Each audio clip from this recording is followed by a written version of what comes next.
오늘 하나님께서 우리에게 주시는 말씀은 여호수아 6장 1절에서 14절입니다. 여호수아 6장 1절에서 14절을 함께 교독하겠습니다. 제가 먼저 1절 봉독합니다. 이스라엘 자손들로 말미암아 여리고는 굳게 닫혔고 출입하는 자가 없더라. 여호와께서 여호수아에게 이르시되 보라, 내가 여리고와 그 왕과 용사들을 네 손에 넘겨 주었으니 너희 모든 군사는 그 성을 둘러 성 주위를 매일 한 번씩 돌되 엿새 동안을 그리하라. 제사장 일곱은 일곱 양각 나팔을 잡고 언약궤 앞에서 나아갈 것이요 일곱째 날에는 그 성을 일곱 번 돌며 그 제사장들은 나팔을 불 것이며 제사장들이 양각 나팔을 길게 불어 그 나팔 소리가 너희에게 들릴 때에는 백성은 다 큰 소리로 외쳐 부를 것이라. 그리하면 그 성벽이 무너져 내리리니 백성은 각기 앞으로 올라갈지니라 하시매 눈의 아들 여호수아가 제사장들을 불러 그들에게 이르되 너희는 언약궤를 메고 제사장 일곱은 양각 나팔 일곱을 잡고 여호와의 궤 앞에서 나아가라 하고 또 백성에게 이르되 나아가서 그 성을 돌되 무장한 자들이 여호와의 궤 앞에서 나아갈지니라 하니라. 여호수아가 백성에게 이르매 제사장 일곱은 양각 나팔을 일곱을 잡고 여호와 앞에서 나아가며 나팔을 불고 여호와의 언약궤는 그 뒤를 따르며 그 무장한 자들은 나팔 부는 제사장들 앞에서 행진하며 후군은 궤 뒤를 따르고 제사장들은 나팔을 불며 행진하더라. 여호수아가 백성에게 명령하여 이르되 너희는 외치지 말며 너희 음성을 들리게 하지 말며 너희 입에서 아무 말도 내지 말라. 그리하다가 내가 너에게 명령하여 외치라 하는 날에 외칠지니라 하고 여호와의 궤가 그 성을 한 번 돌게 하고 그들이 진영으로 들어와서 진영에서 자니라. 또 여호수아가 아침에 일찍이 일어나니 제사장들이 여호와의 궤를 메고 제사장 일곱은 양각 나팔 일곱을 잡고 여호와의 궤 앞에서 계속 행진하며 나팔을 불고 무장한 자들은 그 앞에 행진하며 후군은 여호와의 궤 뒤를 따르고 제사장들은 나팔을 불며 행진하니라. 그 둘째 날에도 그 성을 한 번 돌고 진영으로 돌아오니라. 엿새 동안을 이같이 행하니라. 아멘. 드디어 오늘부터 가나안 땅 정복 전쟁이 시작됩니다. 그 첫 관문이 바로 여리고 성인데요.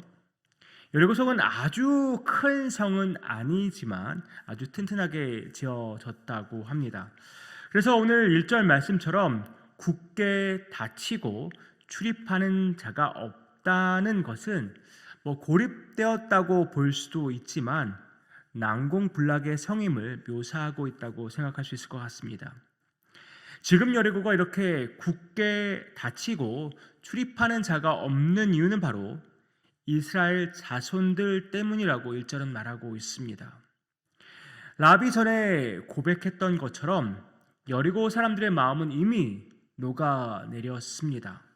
그래서 그들이 할 수 있는 최고의 방어는, 최고의 공격은 아무래도 그 성을 아주 튼튼히 방어하는 것이 가장 좋은 방법이라고 생각했을 수 있을 것 같습니다. 이런 상황에서 여호와께서 여호수아에게 말씀하십니다. 보라, 내가 여리고와 그 왕과 용사들을 내 손에 넘겨 주었으니 이 전쟁의 승리는 이미 정해져 있습니다. 여리고성은 정복될 수밖에 없습니다. 그 이유가 무엇입니까? 이 전쟁의 주도권을 여호와 하나님께서 쥐고 계시기 때문입니다. 하나님께서 이 전쟁을 치르실 것이고 하나님께서 여리고성을 정복하실 것입니다. 오늘 본문을 보면 언약궤 또는 여호와의 궤라는 말이 자주 반복되는 것을 보게 됩니다. 우리가 잘 아는 것처럼 여호와의 궤, 언약궤가 상징하는 것은 바로 하나님의 임재입니다. 따라서 여리고와의 전쟁에서 앞서 행하시며 또 이 전쟁을 승리로 이끄실 분은 오직 여호와 하나님이라는 말씀입니다. 그럼 이 전쟁에서 이스라엘 백성들이 해야 할 일은 무엇입니까? 3절에서 5절을 제가 세 번역으로 읽어드립니다. 너희 가운데서 전투를 할 수 있는 모든 사람은 엿새 동안 그 성 주위를 날마다 한 번씩 돌아라. 제사장 7명을 순양 뿔나팔 7개를 들고 궤 앞에서 걷게 하여라. 일회째 되는 날에 너는 제사장들이 나팔을 부는 동안 성을 7번 돌아라. 제사장들이 순양 뿔나팔을 한번 길게 불면 백성은 그 나팔 소리를 듣고 모두 큰 함성을 질러라. 그러면 성벽이 무너져 내릴 것이다. 그때 백성은 일제히 진격하여라. 결국 이스라엘 백성이 해야 할 일은 하루에 한 번씩 6일 동안 성을 도는 것입니다. 그리고 7번째 날에는 7번을 돌고 나팔 소리가 길게 소리나면 큰 함성을 지르는 것입니다. 그것이 바로 이스라엘 백성들이 하는 일입니다. 다시 말씀드리지만 이 전쟁의 주도권은 하나님이 쥐고 계십니다. 따라서 이스라엘 백성들에게 지금 요구되는 것은 그들의 탁월한 군사력이 아닙니다. 지금 그들에게 요구되는 것은 믿음과 순종뿐입니다. 사실 하나님의 명령과 요구, 말도 되지 않는 요구입니다. 전쟁의 전략적으로는 정말 말도 되지 않는 요구를, 명령을 하나님께서 이스라엘 백성에게 하고 계십니다.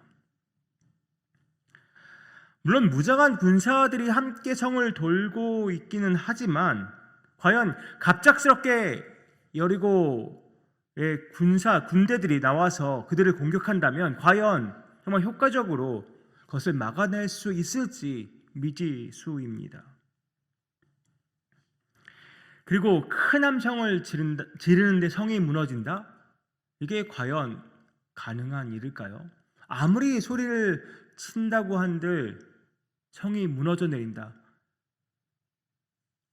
벽을 밀어서 벽이 넘어질 수도, 그것도 어려운 일이지만 그나마 가능한 일인데, 지금 성벽이 넘어진다는 말씀을 하신 것이 아니라 수직으로 무너져 내린다고 말씀하십니다. 이건 정말 믿기 힘든 일입니다. 이해도 안 가고 믿기도 어려운 일이죠. 따라서 이것은 기적이라고밖에 설명할 수 없습니다. 인간이 할 수 있는 일이 아니라는 것이죠. 이 일은 오직 하나님만 하실 수 있는 일입니다. 근데 하나님이 이스라엘에게 요구하시는 것이 무엇이라고요? 그저 믿음과 순종뿐입니다. 또 하나님께서 성을 도는 것 외에 이스라엘 백성에게 요구한 것이 있는데요. 그것이 무엇입니까? 10절입니다. 여호수아가 백성에게 명령하여 이르되 너희는 외치지 말며 너희 음성을 들리게 하지 말며 너희 입에서 아무 말도 내지 말라. 그리하다가 내가 너희에게 명령하여 외치라 하는 날에 외칠지니라 하고, 성 주위를 도는 동안 아무 말도 아무 소리도 내지 말라고 말합니다. 왜 그렇게 하셨을까요? 지금 이 행렬은 그만큼 진지한 것이고 거룩한 것임을 나타내는 것입니다. 그런데 만약 하나님께서 이렇게 침묵을 요구하지 않으셨다면, 침묵할 것을 명령하지 않으셨다면 어떤 일이 일어났을까요? 과연 이스라엘 백성들 입에서 어떠한 말이 나왔을까요? 도대체 이게 뭐 하는 거야? 라고 의심 섞인 말뿐을 시작해서 원망과 불평의 말이 분명 나왔을 것입니다. 또 한편으로는 갑작스런 여리고의 공격에 대한 두려움과 또 공포의 어떤 울부짖음도 나왔을 것 같습니다. 그렇게 불평과 원망으로, 두려움과 공포로 침묵이 깨졌다면 거룩함도 함께 깨졌을 것입니다. 그러나 이스라엘 백성은 오늘 본문을 보니까 엿새 동안 침묵을 지키면서 성을 돌았습니다. 이제 내일 본문을 보면 어떤 일이 일어나게 되는지 분명히 우리가 보게 될 텐데요. 하나님의 말씀대로, 하나님이 하신 그 말씀 그대로 여리고성은 무너질 것입니다. 하나님은 때때로 하나님의 일을 하시면서 우리에게도 침묵을 요구하실 때가 있습니다. 우리는 그 침묵을 통해서 하나님에 대한 신뢰를 표현합니다. 하나님께서 약속하신 것을 반드시 이루실 거란 것을 믿습니다라는 고백을 바로 우리는 침묵을 통해 보일 수 있습니다. 의심이나 불평이나 원망의 말 대신 우리는 침묵을 선택합니다. 두려움과 공포의 부르짖음 대신 우리는 침묵을 선택합니다. 우리가 침묵을 선택하는 이유는 할 말이 없어서가 아닙니다. 말을 못해서도 아닙니다. 하나님이 우리에게 원하시는 것이 바로 거룩이요, 신뢰와 순종이기 때문입니다. 사랑하는 성도님들, 하나님이 선하시다는 것 믿으십니까? 하나님이 신실하시다는 것 믿으십니까? 우리가 하나님의 계획이 선하고 신실하다는 것을 믿는다면 우리는 침묵으로 우리의 믿음을 보일 수 있어야 합니다. 하나님의 계획과 그 능력을 우리가 다 이해할 수 있다고 착각하지 않았으면 좋겠습니다. 나의 경험과 지식으로 하나님이 이루실 놀라울 일들에 어떤 한계를 두는 그런 어리석은 일을 하지 않았으면 좋겠습니다.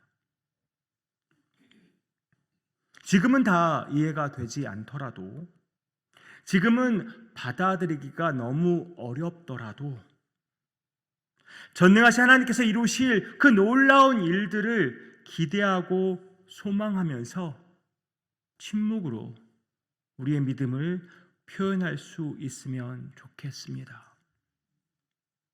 그것이 개인의 일이든 가정의 일이든 교회의 일이든 이 땅과 열방의 일이든 그 일을 책임지고 이끌어 가실 분은 오직 여호와 하나님이십니다. 하나님은 절대 실수하지 않으십니다. 하나님의 시간과 방법이 가장 최고의 시간이고 최고의 방법입니다. 하나님 편에서만 그런 것이 아니라 우리에게도 하나님의 시간이 최고의 시간이요, 하나님의 방법이 최고의 방법입니다. 주님을 신뢰하면서 순종함으로 성을 도는 우리가 되기를 원합니다. 주님이 이루실 놀라운 일들을 기대하면서 침묵으로 성을 돌면서 우리의 믿음을 나타내는 우리 모두가 되기를 소망합니다. 오늘도 돌고 또 내일도 돌고 그것도 침묵을 하면서 성을 돌아야 하지만 7일째 되는 날 그 침묵을 깨고 우리가 큰 소리로 외칠 때 여리고성은 와르르 무너져 내릴 것입니다. 하나님의 신실하신 계획은 그렇게 반드시 성취될 것입니다. 오늘라도 이 말씀을 우리 마음에 새기고 침묵으로 우리의 믿음을 보이며 순종함으로 성을 돌 수 있는 누장의 모든 권속들 되기를 주님의 이름으로 축복합니다. 기도하겠습니다. 아버지 하나님, 주님이 하십니다. 주님이 계획하시고 주님이 약속하신 일 반드시 주님께서 이루십니다. 하나님 편에서만 좋은 것이 아니라 우리 편에서도 가장 선하고 신실한 것을 하나님께서 반드시 이룰 것입니다. 아버지 하나님, 그것을 믿고 우리가 침묵으로 또 우리의 믿음을 보이며 또 순종함으로 나아가는 유장의 모든 권속들 되기를 소망합니다. 내가 하려는 것이 아니라 하나님께서 온전히 하실 수 있도록 우리의 힘을 빼고 주님을 온전히 기대하며 소망하는 우리 모두 되기 원합니다. 주님, 주님의 크신 뜻과 계획을 신실하게 이루어 주옵소서.